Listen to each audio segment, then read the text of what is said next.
Hello viewers, আসসালামু আলাইকুম। সরকার নির্ধারিত করে দেওয়ার পর বর্তমান মার্কেটে কী হচ্ছে সে সম্পর্কে আমরা একটু জেনে নিই। নির্ধারিত দামে কোথাও মিলছে না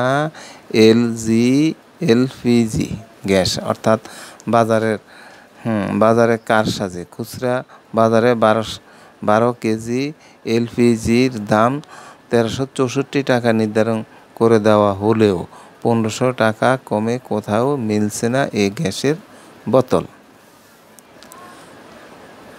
তারপরে হাইকোর্টের নির্দেশনা অনুযায়ী গণশুনারির মাধ্যমে এলপিজি নির্ধারণ করার কথা থাকলেও বেআইনি তা বরাবর অমান্য করছে। ফলে আমরা আগের গণশুনানিতে অংশ নিলেও এখন আর যাই না।